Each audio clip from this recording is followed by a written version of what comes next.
Bismillahirrahmanirrahim. Assalamu alaikum and welcome to another episode of Diplomatic Enclave. I am your host Omer Khalid. But now, among other issues that we discuss during our shows, whether it be bilateral relationship between two countries or organizations that are working in Pakistan and are promoting the harmony between countries, between organizations abroad in Pakistan, we also talk about certain subjects and how those subjects bridge nations, bridge countries, bridge continents together. Science is one of those subjects. Now, science diplomacy is something you might not have heard much about, but it is that form of diplomacy that bridges nations, that bridges countries and continents together on the basis of scientific knowledge and scientific expertise. Today, I've got a very interesting and important guest with me.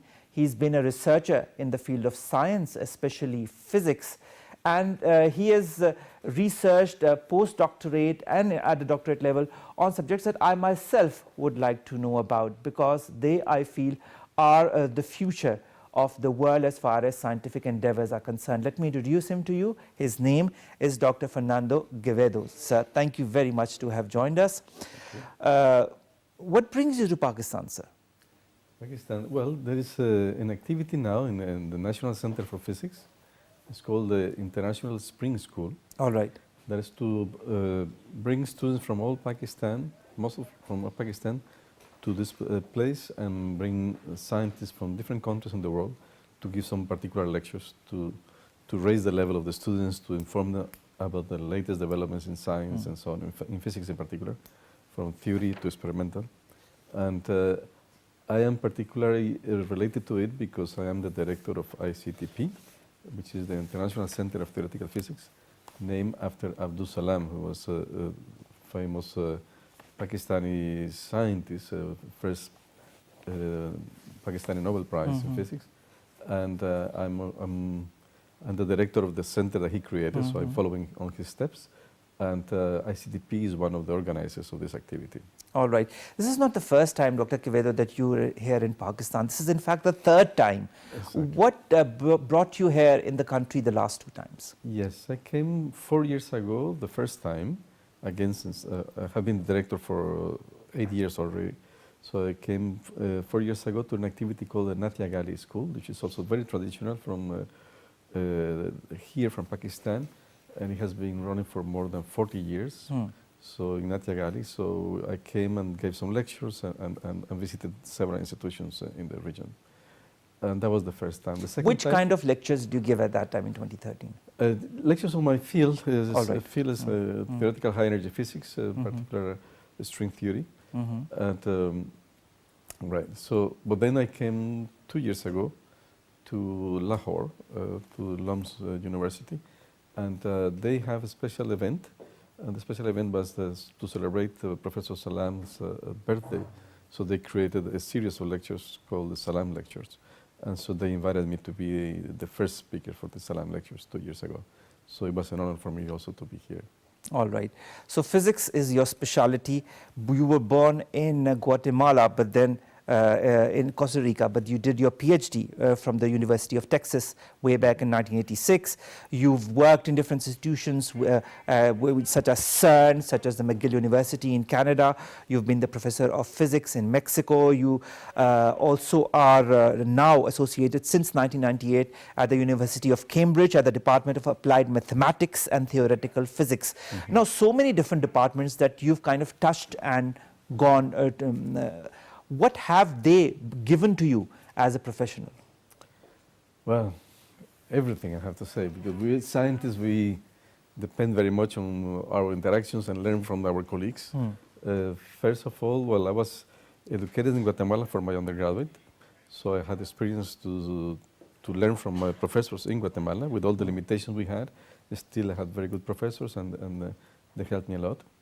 Then going to the United States, in particular to the University of Texas, was a big change. That was a big change in my career because then I was exposed to the top level of research. All right. And in particular, I was lucky enough to work with my supervisor, who's Steven Weinberg, as a Nobel Prize winner, who actually shared the Nobel Prize with Professor Salam.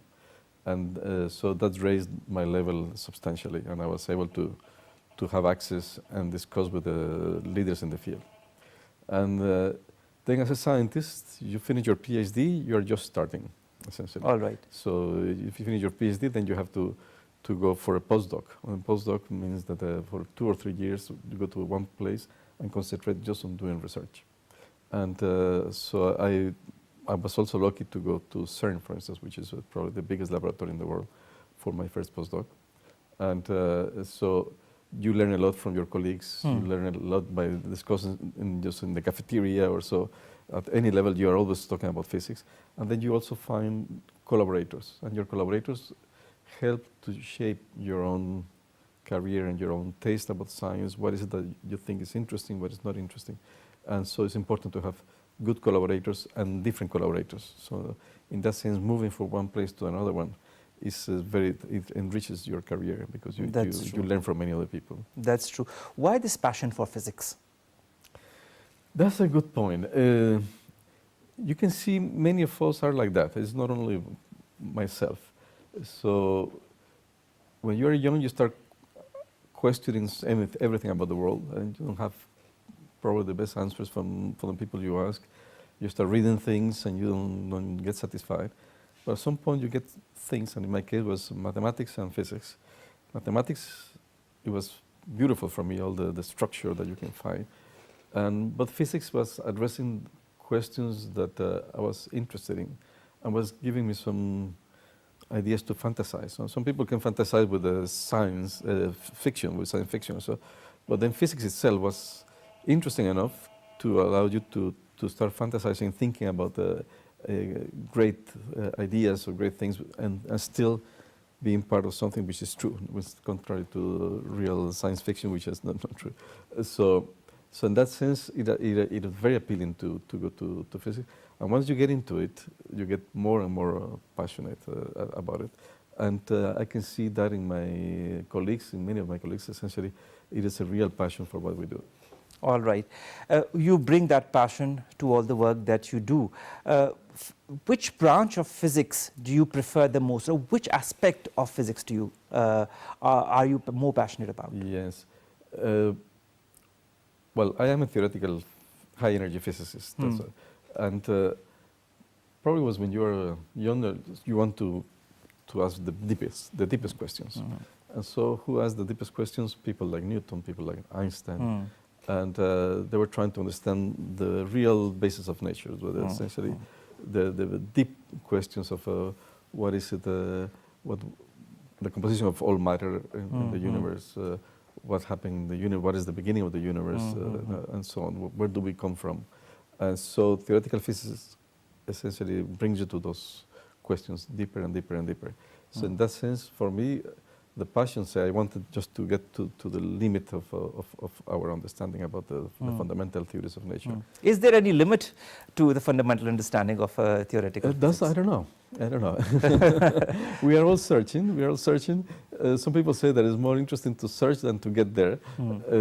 At the moment, we, as high-energy physicists, we tend to believe that there is a fundamental theory behind everything that explains everything.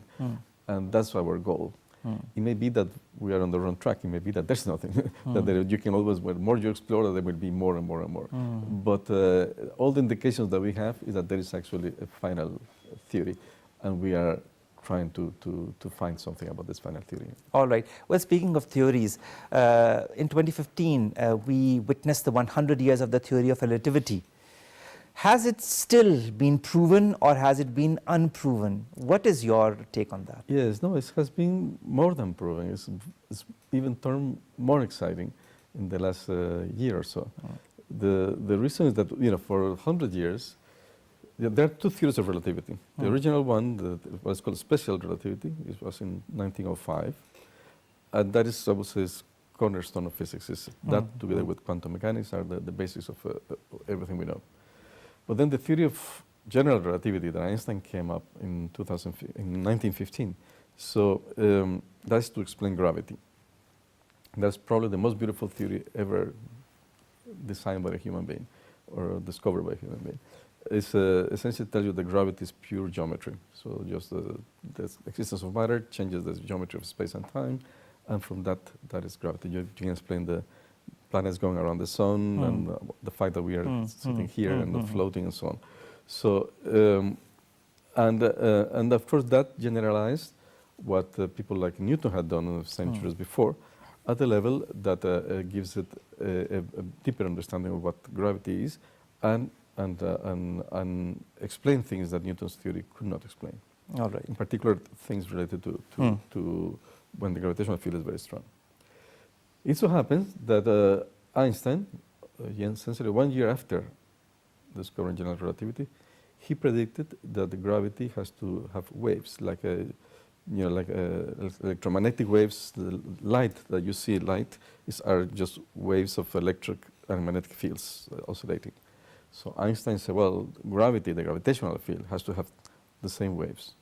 And he predicted their existence. He didn't know how to be measured, but he predicted their existence.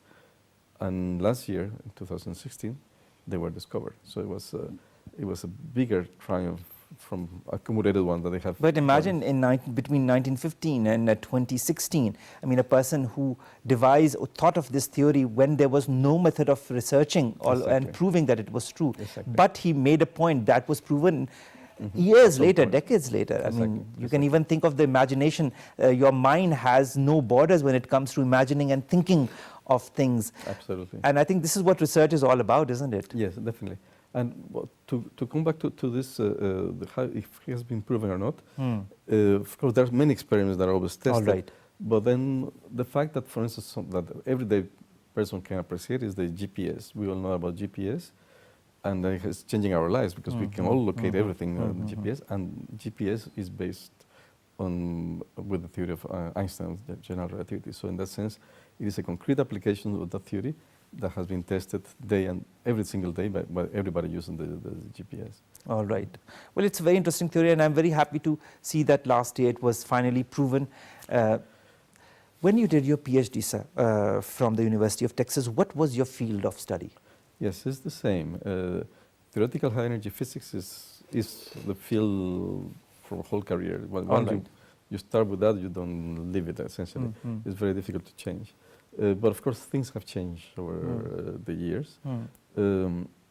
So I started on a subject called supersymmetry, which is a beautiful mathematics that could explain or could solve some of the problems that we know of what we call the standard model of physics, of particle physics. And that brought me to what I'm working on in the last 20 years or more, which is called string theory, superstring theory.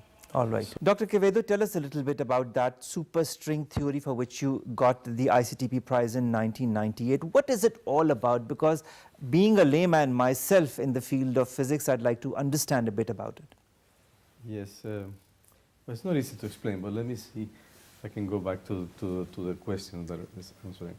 So we talked about gravity before. We talked about Einstein came out with that theory of gravity, superseding the theory of Newton a few centuries before, that explains gravity as a beautiful way in terms of geometry. It's probably the most beautiful theory ever discovered by a human being somehow, because essentially it tells you that what we feel as gravity, the force that keeps us here, or planets going around the sun, or the moon going around the Earth, it is just the same theory, and it can be explained by pure geometry. That is just the space and time curves, and that gives you the force of gravity. This is very nice.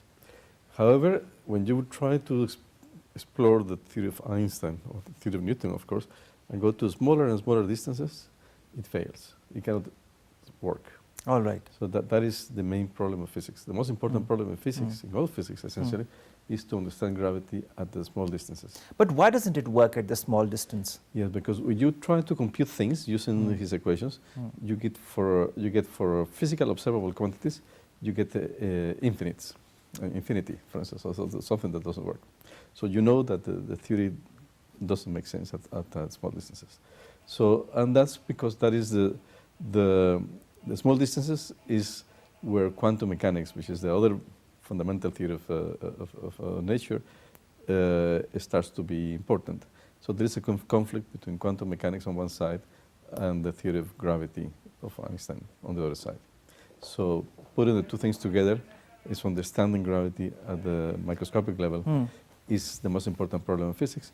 And string theory is an attempt, probably the most sophisticated attempt to address this question. And it addresses the problem of gravity at small distances. So that's what makes it But very when important. it addresses the problem of gravity, how do you find a solution to it? Do you go and research it and try to find it at the micro level, how all of the research that has been done previously can be addressed at the micro level and all the lacunas can be removed? Yes, yes, it is. The idea is very simple. It may be, the theory is just being developed for All right. more than 30 years, still being developed. But the simplest manifestation of the theory, that's what is called string theory, is that what we thought were the fundamental objects were point-like, like an electron. We always think about an electron like a point, moving in space and time. Or the photon, the particle of light, we thought it was point-like. String theory tells you no, every single particle that you think of, the electron, the quarks, or whatever, they are not point-like, but they have little extensions. So it's like a string. They can be an open string or a closed string, and they can move in time, in space and time.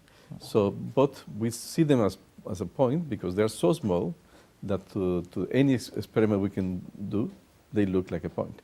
But we have limitations with the experiments, so we cannot see smaller and smaller distances.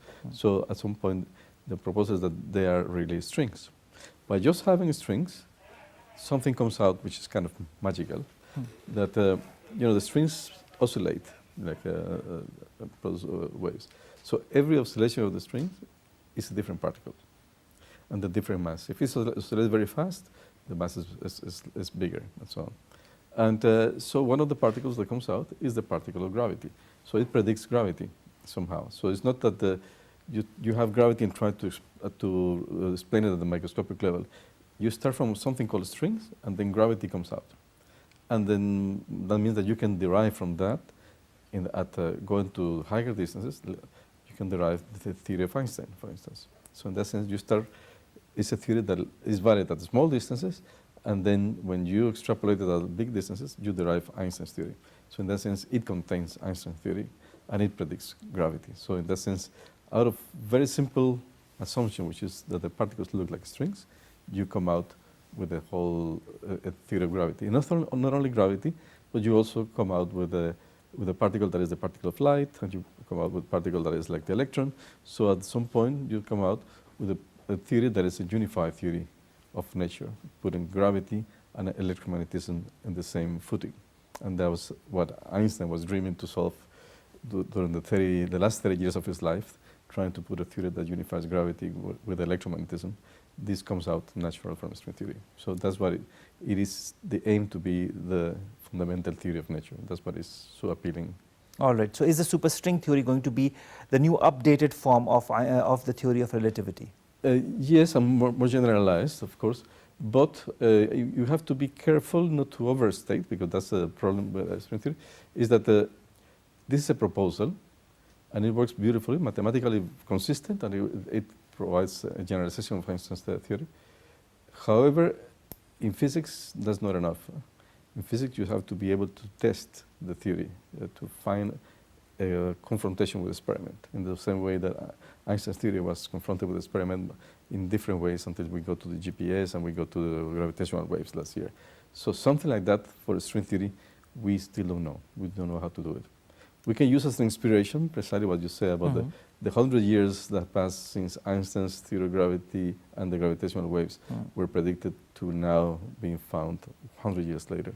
So the fact that we have been working in string theory, say, for 30 years, and we haven't been able to test it experimentally, and we don't know how to test it experimentally in the next few years, it may be that it will just take longer, like happens to Einstein. But we have to not just wait, we have to keep working on the theory. And, that's what and with the progress in science, day by day, month by month, you might be able to actually apply it maybe lesser than what you expect in a time period that is maybe before what you expect, maybe less than 10 years. Absolutely, we can be lucky. We can always be lucky. That's in science, that luck plays an important role, and you have been people just searching for something and finding something completely different and much more exciting. Exactly. So in that sense, yes, as scientists, we are always optimistic. We always look forward to something new and to create new ideas. So why not be lucky could be part of it? But we have to be realistic. And being realistic means that it will be very difficult to test that experiment. And for scientists, you have to be realistic because it's the science, it's what you can see and what you can prove. Exactly. You, being the director of International Center for Theoretical Physics, also lead research on what is called the string phenomenology and cosmology. Now, these are also two terms that I would like to understand as well as our viewers. Could you give us a brief on these two terms? Yes, well, let me see. Phenomenology is you can use the term that philosophers use. Philosophers use the term of noumenology against phenomenology, people like Kant and others. Noumenology is the thing in itself. You want to understand something, it's just the basis of the thing. And phenomenology is how the thing manifests itself. So in that sense, you'd call string phenomenology is how the string theory will manifest in a way that can be tested experimentally. So that's the point of phenomenology. And cosmology is also said, what is the implications that a string theory can have to understand our universe at the beginning, so close to the Big Bang or so. So in that sense, we try to use the understanding of a string theory as we have it so far to address questions at the beginning of the universe or questions about phenomenology that can be seen or eventually be seen in experiments. For instance, in string theory, I told you you can predict gravity, you can predict electromagnetism, but you have to predict the whole standard model, which is the model that particularly Professor Salam and Weinberg and others developed in the 1960s and 70s. Now it has been fully tested experimentally with the discovery of the Higgs particle recently. You have to predict that precisely from string theory, all the numbers that come out of that, and that hasn't been done yet. So it's a challenge to do that in order to also go beyond the standard model. All right. Now you're here, Dr. Quevedo, in Pakistan. This is of course, the Abdus Salam International Center for Theoretical Physics. And not only do you lead research in very important subjects in that center, but you also come here to teach students from all over Pakistan at different levels of what physics is all about. Here, this time, you're here to talk about particle physics and cosmology.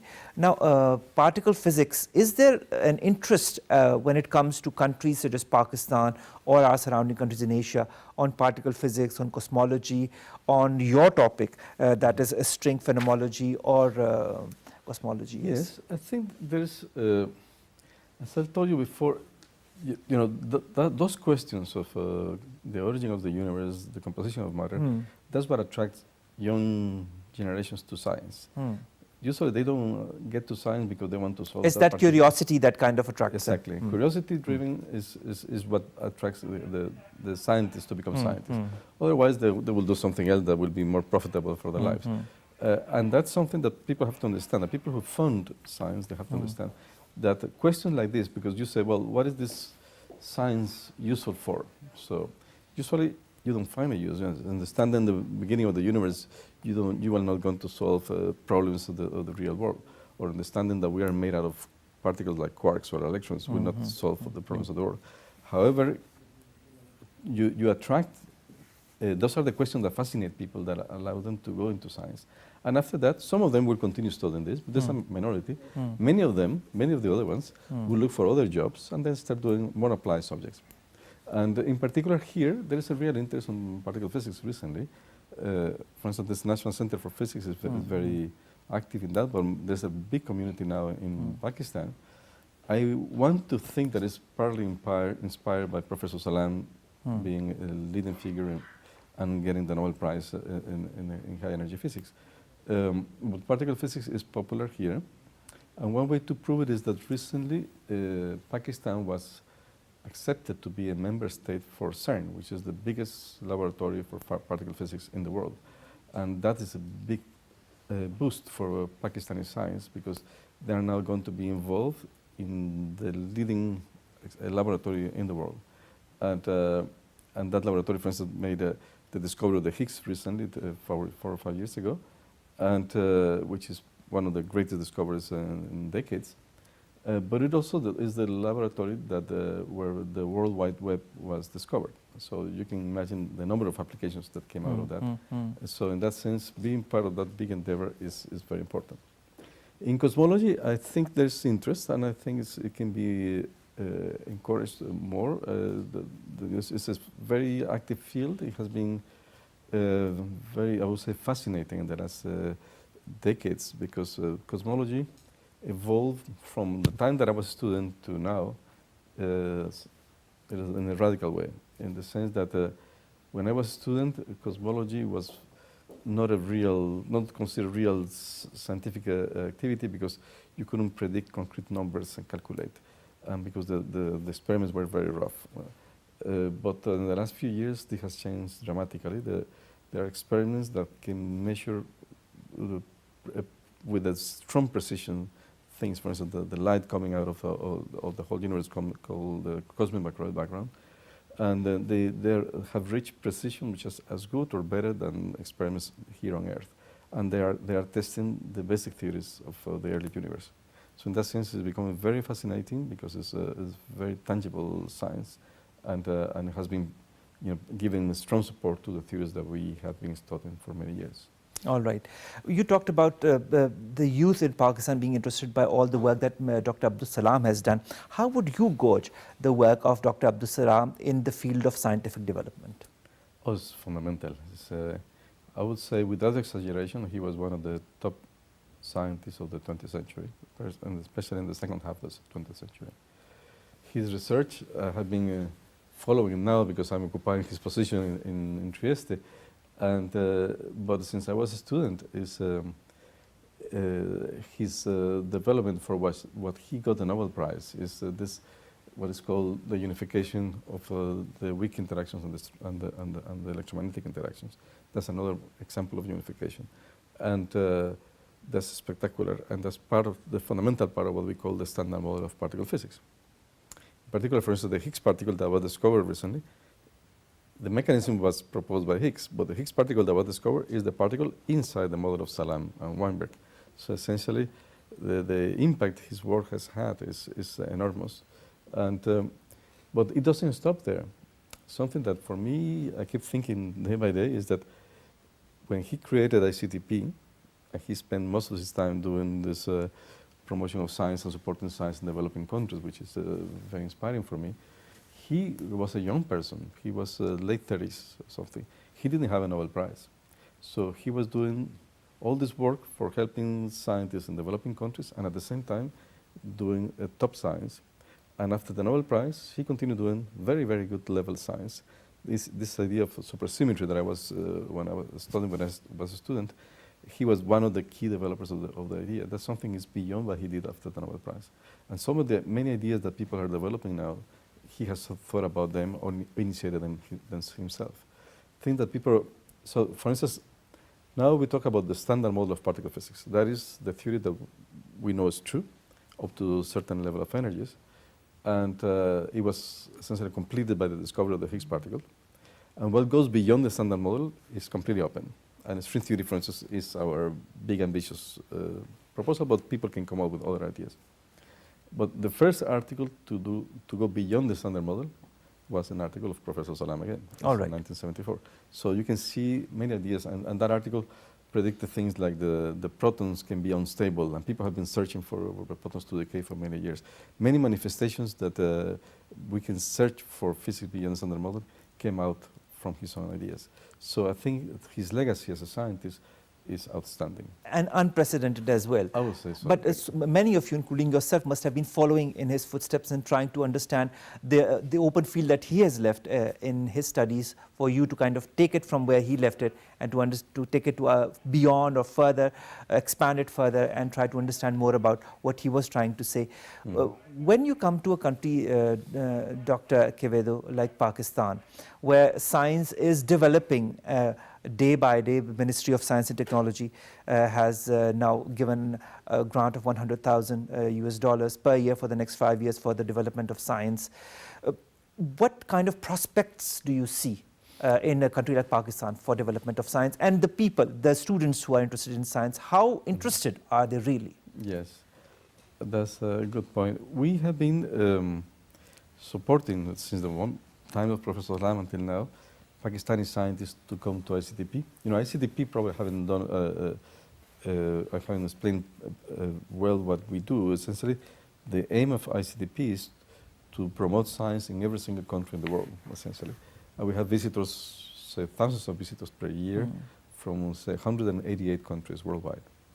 And Pakistani scientists have been key components of the visitors program for ICTP, and many of them have been developing their careers partly with the support of ICTP. So in that sense, that shows the vision of Professor Salam more than 50 years ago. And we have a train of visitors. We have, in numbers for scientists, is a lot. We have between 80 and 100 scientists from Pakistan, or physicists from Pakistan, coming to our center every year, and they get trained and they get exposed with other scientists, and they start collaborations and so on. And hopefully with this collaboration now, with this extra support we will be receiving, we will attract more scientists from Pakistan to come. And there are many programs that we offer, not only this fundamental particle physics and so on, but we also have material science, we have issues about medical physics, we have life sciences, we have climate change, and so on. So in that sense, scientists from Pakistan have access to all of our facilities, all our courses and so on, to come and participate in our activities. We wish to have even more and more funds from different sources, but I think we are very pleased that we are going to start having more resources to attract more scientists from Pakistan. Well, you talk about the Pakistani scientists, about 8,100 Pakistani physicists who are working in different fields in your organization, and you talk about the financial help that you give them to further their research in the organization as well. What about the scientific development in Pakistan? Is your organization doing something for it? Well, precisely, well, we do that. We don't not only bring people to Trieste, to Italy, but we also participate in activities here. All right. That's one of the reasons I'm here. And some of my colleagues also come frequently to Pakistan and work with scientists in Pakistan trying to support them and to help in their research and to collaborate, because science is all about collaboration. So it's important always to be part of a community, and ICTP facilitates that for Pakistani scientists. All right. You talk about facilitation, you talk about collaboration. What are the other goals and objectives that the ICTP has set up for itself, not only in regions such as Pakistan, but also globally? Well, we have several goals. You know, the developing countries, that was the target of Abdul Salam when he created ICTP, they have evolved substantially in the last 50 years. So for many years, countries like Brazil, China, India, well, Pakistan, of course, were only on the receiving side from ICTP. People were coming to ICTP to be trained. Now, we think that many of these countries can work together with ICTP to support smaller countries. There's countries like my own country, Guatemala, which is very small. So, so it can be a good partnership. We can use our know-how for many years, our network of scientists that we know in every single continent, in every single country, to help and work together with scientists in those countries. For instance, we started a center in Brazil, in São Paulo, to support the scientists in the region. So the center is mostly funded by Brazil, with our support, and then it is reproducing what ICTP is doing worldwide in the region of South America, and then we're exporting that to other regions. Let's say one proposal for Mexico, one in China, and one in Africa, and Rwanda, and so on. So that's one of the visions we have. The other one is, of course, to expand our scientific reach, because biology, for instance, now is becoming more and more important in research for everything, for applications and for fundamental questions. And we also have learned over the past years that physics and mathematics they have many things to do to help solve the problems in biology. So we open a new group to start research in that direction, quantitative life sciences, we call it. So using mathematics and physics techniques to approach biology questions. So that's a perspective worldwide. And then other plans we have and we have been developing in the last few years is to increase the number of students that we are supporting, to not only for something we call a diploma program or a master's, but also to go beyond for PhD that we can get involved. And something in particular, one program we have that I like very much, which we call it as sandwich PhD, in which a student is registered in the PhD program in his or her own country, and we offer a second supervisor and visits to come to ICTV, so that means that the student doesn't have to leave the country in order to get a good exposure to science in outside their country, and they can still support the research in their own country, which I think is a good compromise. So essentially that for improved education, and the other part is to expand our reach by using the techniques in online techniques. We have our filming our courses, put everything online that we can just... Because you talked about the World Wide Web. I think it's the ICT and the development and the propagation of scientific knowledge go hand in hand. Absolutely. And there is a big now market now. People can have access to so many things online that it's good to concentrate. The problem with information is that it's hard to select what is good information. What is good and what is right and what is authentic. Exactly. So in that sense, we can play a role on that. So identify key material that we have on the internet, or provide our own material to guide people to concrete. You can have, for instance, dream will be to have the whole pensum of physics online that we can offer to anybody worldwide. And so in that sense, if they have their courses in their own country, they can compare to what we think should be the minimum to have, and they can fill up all the gaps. Because that's usually a problem that students, like in my own case, or of some developing countries, sometimes we come with a gap on different knowledge because of not many opportunities for being exposed to science. So that can be addressed very easily with the internet. So I think that the internet can play a very positive role in further education. The students have to be directed in the proper manner and to the proper places so that they can fill the gaps with the knowledge that is associated and relevant. Absolutely, yes. All right, you talk about the different countries where your organization is working. You talked about Sao Paulo, you're in Pakistan. There are so many other countries where the organization is working as well. Do you feel that the students of physics in different countries have different mindsets and different specialities that they want to kind of go towards, or is there a unanimous global outreach of physics and the specialities that they come with? No, there are differences, and the background on each country or region is important. It's hard to characterize one by one, but I can see, for instance, I'm very impressed at the background that you have when you are undergraduate or you have high school and undergraduate. It varies from country to country. And in Pakistan, in India, in Iran, the background is quite good compared to other regions. All right. My own country, some countries in Africa. Also in countries in Africa, you can see the ones who are English speaking and the ones who are French speaking, they have different backgrounds, more mathematically oriented, the French speaking. And so there is, and also the discipline. Some countries, the students are much more disciplined, so that it's easier for them to adapt to the hard work that we require. But what I think is crucial, and usually people do not emphasize, is this point that I mentioned at the beginning, is this passion. Students from developed countries, they can choose anything they want because everything is available for them. They have all the resources at their hands. Exactly. So they can choose physics, or they can choose mathematics, they can choose computer science, or something. True. And there's whereas for a student from a developing country that is interested in physics, but knows that it's very difficult to be a physicist in their country, so they think that is like a very difficult thing to achieve. And once you're giving them an opportunity, the dedication they have and the passion, the time they dedicate to the subject is so high that it's very nice to see them develop. And I can see they have an advantage because they can see the opportunity of their life to succeed. So they work hard and hard and hard, and they have more motivation. So in that sense, sometimes you compensate the low background compared to the motivation. And motivation, I think, is key. we have the motivation, I think, especially in countries such as Pakistan, where people want to do something. There's a lot of hard-working students, whether in the field of physics or other fields are concerned.